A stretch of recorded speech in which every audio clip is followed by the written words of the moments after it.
How's it going, everyone? David from DoD Media. Today I'm going to be showing you how I take my Blackmagic Pocket Cinema camera 6K, but it also works with the 4K, and turn it into this minimalist handheld rig which circumvents the only two real issues I have with this camera, which is a dull, non-articulating screen and crappy battery life. Let's check it out. Ugh. And the part that I hate doing is actually dismantling the whole thing to build it back up again. All right.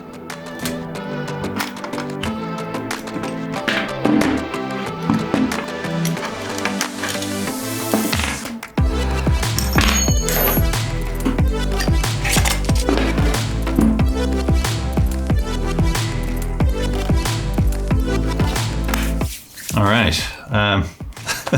That was the very unfun part of this, but now we get to build it back up again. So I'm going to show you exactly what I'm using. I'm using a cage. Now I highly recommend SmallRig. I know that Tilta makes some fantastic cages which have connections and accessories geared to click together, and all of that works really well. I've not used Tilta, so I can't recommend their cages. The only item I have from Tilta is their nano focus. So while I recommend SmallRig, by all means, if you'd rather go with Tilta, go with Tilta. But what I like about the SmallRig cage is that it's mounted from the top and the bottom, so it's really secured to the camera, and it just has so many options for modularity. And you know that modularity is a big thing for me. So you have mounting ports everywhere on this, as well as some NATO rails that are built into the cage, which is really nice as well, because I rely heavily on NATO rail accessories. So let's whack this thing on.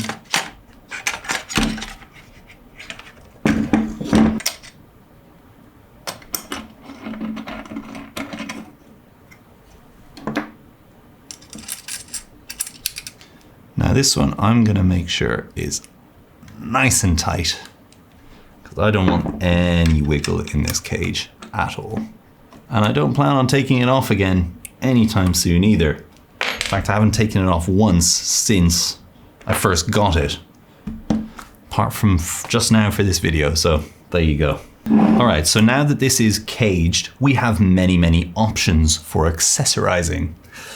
The very first thing that we're going to circumvent is the crappy battery life. For that, I'm going to be using this SmallRig dummy plate so that I can stick a mini V-Lock on it.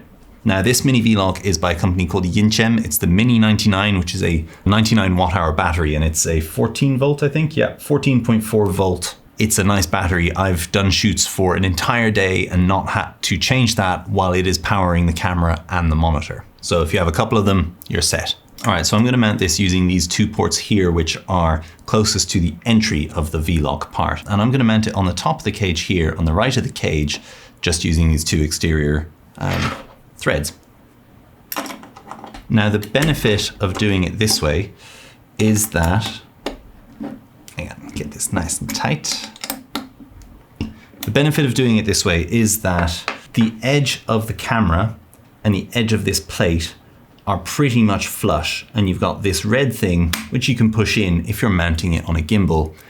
That way, this setup can easily be transferred from this minimalist handheld rig straight onto a gimbal, straight into a rig, straight onto whatever you want. This plate's not going to obstruct anything. And that's really important for me, being able to switch quickly between stuff without having to get any tools out. So that's why this, for me, is the optimal place for this. All right, so then we're going to take our battery and just click it in. Lovely. So then the second thing that we're going to circumvent is the crappy dim screen that is on here. Now, I love the fact that the Blackmagic has a touch screen that you can control everything with.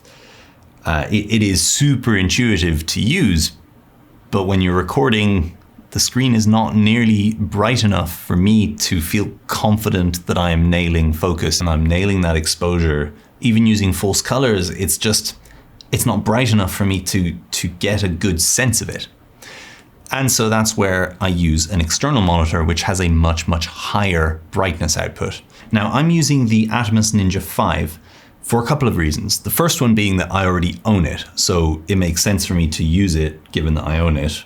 I'm not using it as a recorder. There's no hard drive in there. I'm just using it as a monitor because it's a fantastic monitor. But the other reason that I use this is that it is cageable, meaning that I have a cage around it because it's a popular enough monitor that SmallRig have made a cage for it. And I think the reason that that's important is that it is a lot more durable that way. Now, I tried mounting the 7-inch Andy Cine, which is actually currently plugged into this main camera here. I tried mounting that on this system, but the problem is that while it works fantastically well as a studio monitor, I don't feel like the 1/4 20 inches are sturdy enough or resilient enough because they are surrounded by plastic. I had it at an angle, and doing any kind of sharp moves, I almost felt like the plastic mount in that was creaking and just threatening to bend or snap. And that doesn't give me a lot of confidence when a rig like this, I would say, is typically designed for easy, quick, sudden movement where you're wanting to achieve a handheld look. It's not necessarily just for the minimalist, small size thing to be able to be unobtrusive. Unintrusive.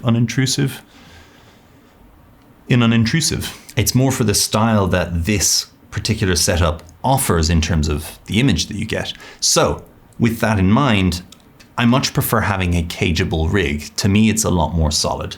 So I'm using the Atomos Ninja 5. And to mount this, I've got a couple of things. I've got a Nature Rail handle because I can mount it directly to the Nature Rail that is in the cage. That's nice and solid that way. And then added on to that, I have this SmallRig friction arm. So I've mounted that to the front here. And then I've also mounted a Nature Rail quick release on the other end of the friction arm, since the cage for the Ninja 5 has a Nature Rail on the top and the bottom. So that way it's nice and quick to remove if I want to. So I'm going to mount this on the front. Okay, that's on nice and tight. And then let's just loosen this and bring it up to about there for now. And stick the Ninja 5 on there.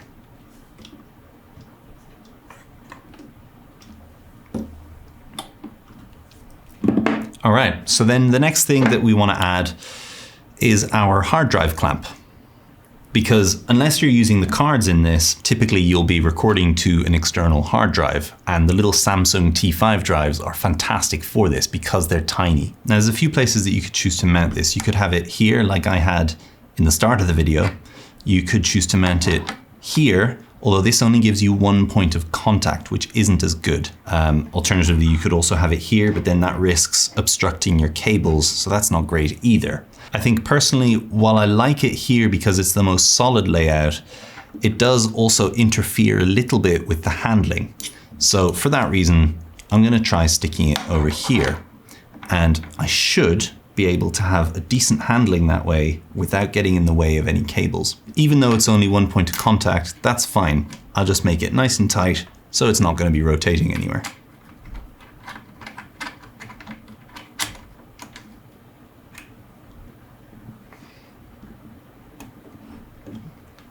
There we go. So now it's really just a question of putting our cables in. So let's start with the hard drive. So USB-C in one side. I'm going to use the little cable clamp that came with the cage. If it didn't come with your cage, it's worth getting just because it will really help keep your cables nice and safe from any external snapping. All right, USB Type-C in one. Let's bring this up and around. And I think you can see on this top angle how far you want to put that cable in is down to you, but really if you stick it around there, let's just move this handle out of the way because once we've done this, we won't need to adjust it again. Stick it around there so that it's flush, because the drive will then slot in all the way against here. And then just tighten this down nice and tight. Okay, so then we're going to go with our HDMI cable. Now, it's good to have an HDMI cable that's long enough, but you don't want one that's too long because otherwise you're just going to have a load of excess cable that you have to coil up. So that's where it's worth measuring what kind of layout you want and see how long an HDMI cable you're going to need. For me, this is just fine. Then in terms of powering the camera, I would strongly recommend that you don't use a dummy battery. The reason being that if you get a DTAP to 2-pin, you can power the camera directly from the V-lock while also having an LPE6 battery inside. And when you're not shooting, when the power is off on the camera, you will charge the LPE6 from your V-Lock. Now a V-Lock can handle a lot more juice than an LPE6 will because it's just that much bigger a battery. So you're not going to drain your V-Lock by charging that, but what you will do is have a fully charged internal battery for when you're swapping out your V-Locks, which means you don't even have to power your camera down to swap out V-Lock batteries. You can just keep that internal battery running, or if you just need to get one last shot and you're out of V-Locks, you can keep that internal battery running just for about, probably I'd say reliably about 30 minutes, just while you swap stuff out. And it just makes your life a little bit easier. I'd like to thank Gerald Undone for that tip. That was a really good tip. All right, so D-tap to 2-pin. And then we're just gonna bring this under the handle so that if we want to remove the handle, it's not gonna be a problem. And I'm actually gonna pop out my V-Lock battery and just connect it that way. It's nice and easy.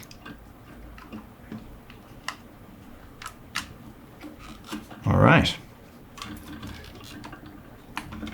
And I'm just gonna slide that back in. So as you can see, this handle, I haven't secured it back down again because I wanted to see just how far I needed to leave that space for that D-tap to go in there. And what I can do is push it against it and re-tighten that handle down now. And then likewise for the monitor, I've got a D-tap to 12 volt cable. This way I can use the little DC Atom X thing that comes with the Ninja, or any other monitor, to be honest, should have a 12 volt power input. And that way it is regulated. So even though it's going into an unregulated D-tap, it's not going to fry my monitor. And I just put that in there, bring it around again underneath that cable, underneath that handle.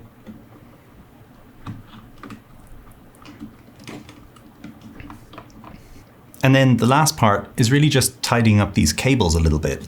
And for that, I'm going to be using little Velcro zip ties, which I highly recommend you buy a lot of them because you will find uses for them that you couldn't even imagine. Now, I think in hindsight, I probably shouldn't have gone for a curled cable for the monitor because it's just massive, unnecessarily massive. So I may end up getting a loose one instead of a curled one, but for now, curled one's fine.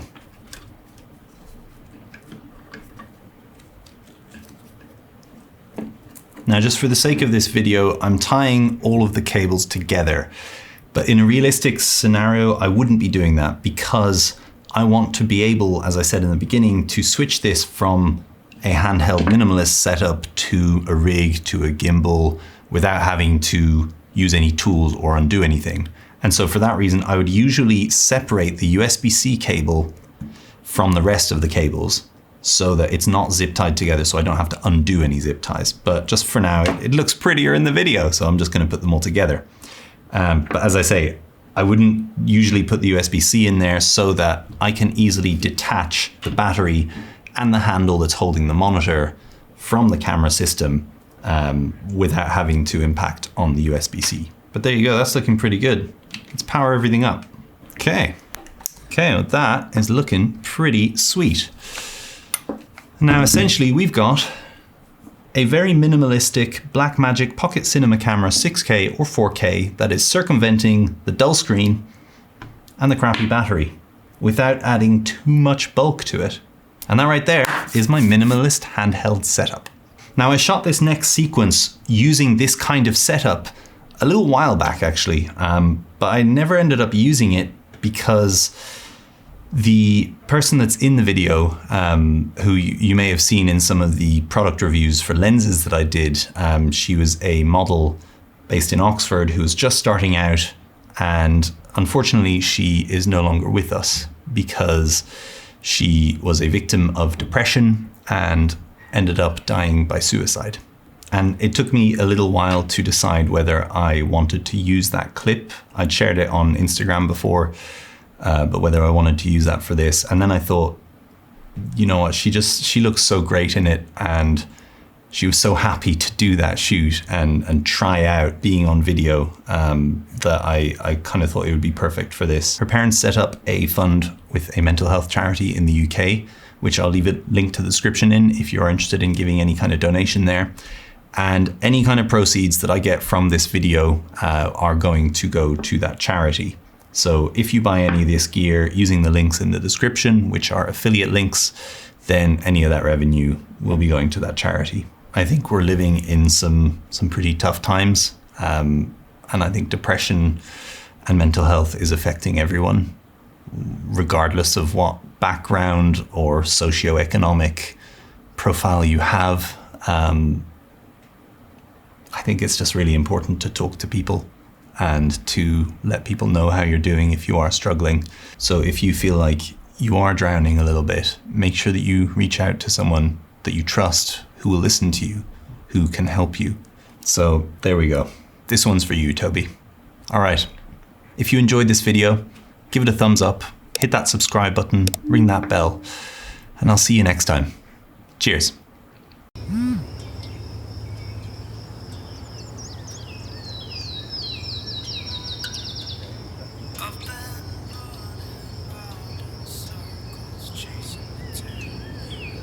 My way, seeking shelter in different corners, never finding a place to stay.